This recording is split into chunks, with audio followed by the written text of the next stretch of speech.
हाय हाय, नजर ना लगे, अब तेरे बाल पहले से सही होने लगे हैं। है मम्मी, सच बोल रही हो?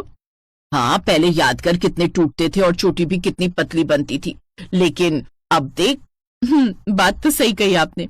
इसीलिए तो कहती हूँ कि सिर की तेल मालिश करवाती रहा कर, वरना गंजी हो जाएगी एक दिन। क्यों? मैं क्यों गंजी हो जाऊंगी? अभी मेरी उम्र ही क्या है? अरे पगली, बाल झड़ने का उम्र से कोई लेना देना नहीं होता। टेंशन लेने और बालों की केयर ना करने से भी बाल टूटते हैं। आप मेरी टेंशन की टेंशन मत लो मम्मी। अरे टेंशन ले मेरे दुश्मन, मेरे पास तो सब कुछ है। एक तो मैं इतनी सुंदर, और ऊपर से मेरा इतना ख्याल रखने वाली मेरी माँ भी तो है मेरे पास। बातें बनाना तो कोई तुझसे सीखे, पर अब ये सब तुझे खुद ही करना पड़ेगा। मैं थोड़ी आऊंगी तेरे ससुराल तेरे साथ। अब आप चिंता मत करो, देखना ससुराल में अपने पति से एक से बढ़कर एक बढ़िया हेयर केयर प्रोडक्ट मंगवाऊंगी, फिर तो मेरे बाल और भी अच्छे हो जाएंगे। चल, अच्छी बात है, भगवान करे तुझे ऐसा ही ससुराल मिले। उधर पायल को भी अपने काले लंबे बालों पर बहुत घमंड था। और फिर एक दिन, अब पायल, ये लड़का देख तो कैसा लग रहा है? लग तो सही रहा है मम्मी। हाँ, दो भाई हैं, बड़े की शादी हो चुकी है, ये वाला छोटा है। पिताजी इनके हैं नहीं, बस माँ है। पायल को लड़का पसंद आया तो लक्ष्मी ने कुछ ही महीनों बाद उसकी शादी अमन से करा दी। और फिर मुझे तो बस अपनी जेठानी को देखना है कि वो कैसी दिखती है। खैर, कैसी भी दिखती हो, मेरी जितनी सुंदर तो होगी नहीं, और ना ही मेरे जैसे सुंदर बाल होंगे उसके पास। बहुत मजा आएगा जब मोहल्ले की सारी औरतें मेरी तारीफों के पुल बांधेंगी और मेरी जेठानी जल बुनकर खाक हो जाएगी। पायल, ये है नमिता, अमित की पत्नी और तुम्हारी जेठानी। जैसे ही पायल ने नमिता को देखा तो उसके तो होश ही उड़ गए।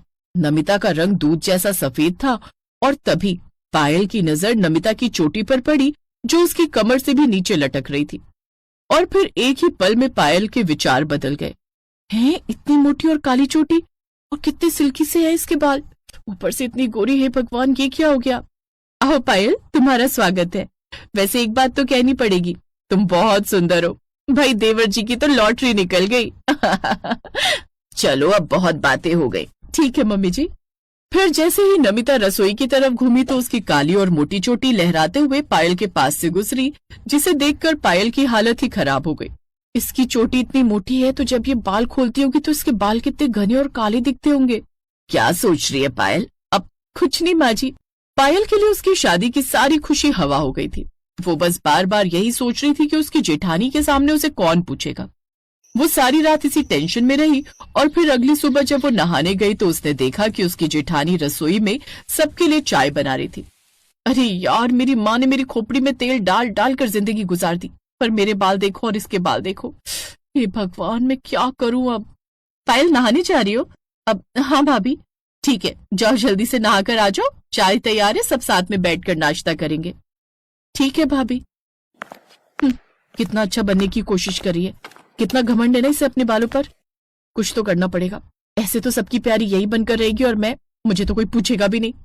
उस दिन से पायल ने अपनी जेठानी नमिता के लिए अपने मन में दुश्मनी पाल ली, जबकि नमिता को तो कुछ पता भी नहीं था। पायल हर बीतते दिन के साथ अपनी जेठानी से ज्यादा सुंदर और उससे ज्यादा लंबे और काले बाल पाने के लिए बेचैन हुए जा रही थी।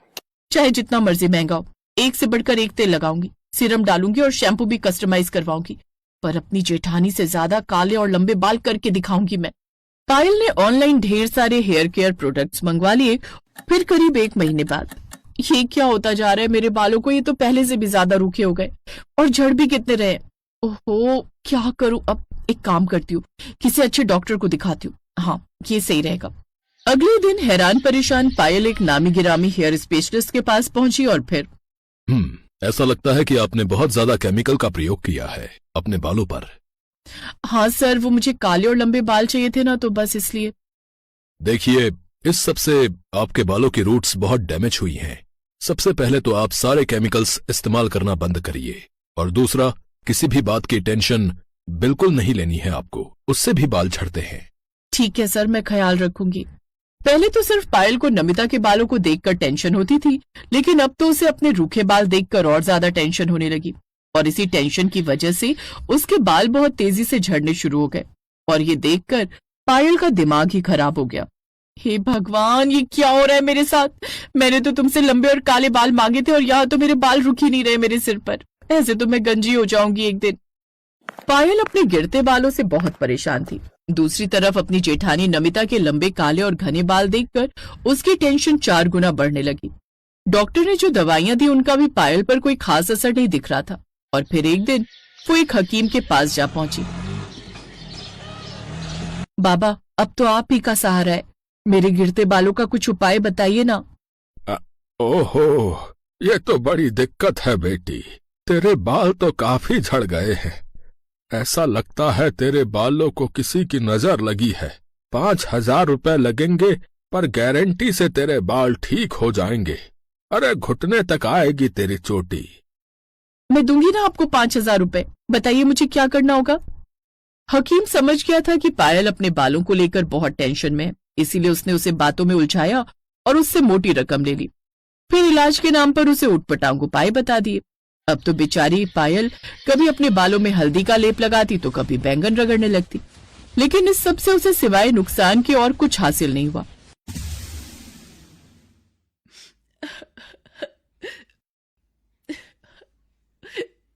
अरे पायल, तू रो क्यों रही है? रोना तो और क्या करूं मम्मी जी, मेरे बाल बस झड़ते ही जा रहे हैं। ये कितने कमजोर और रूखे हो गए। देखिए ना, ऐसे तो मैं गंजी हो जाऊंगी मम्मी जी। अरे तू चिंता मत कर, हम किसी अच्छे डॉक्टर को दिखाएंगे तुझे। कुछ नहीं होगा उससे। मैं गई थी डॉक्टर के पास और तो और हकीम को भी दिखाया, जिसने जैसा बताया सब कुछ लगाया, पर कुछ नहीं हुआ। और उधर भाभी को देखो, कितने लंबे और काले बाल है उनके। यहाँ सब उन्हीं की सुंदरता की तारीफ करते हैं, मेरी तरफ तो कोई देखता भी नहीं। अच्छा तो ये बात है। फिर सुशीला पायल का हाथ पकड़कर उसे नमिता के कमरे में ले गई और उसने वहीं बैठी नमिता के बाल पकड़कर खींच लिए। ऐसा करते ही लंबे बालों की पूरी विग सुशीला के हाथों में आ गई। ये देखकर पायल का मुंह खुला का खुला रह गया। और फिर, अरे तेरी जेठानी को लंबे बालों का शौक है, इसलिए ये विग पहनने लगी। हालांकि इसके असली बाल भी अच्छे हैं, लेकिन उतने भी नहीं जितने विग लगाने के बाद दिखते हैं। और तू पगली इन्हें असली मान बैठी, और तो और अपनी जेठानी से कंपटीशन में लग गई। क्या सच में? अरे पायल, तुम एक बार मुझसे तो कहती, मैं तुम्हें पहले ही सब सच बता देती। ये कहते हुए नमिता के चेहरे पर मुस्कान थी और सुशीला तो ठहाके लगाकर हंसे जा रही थी।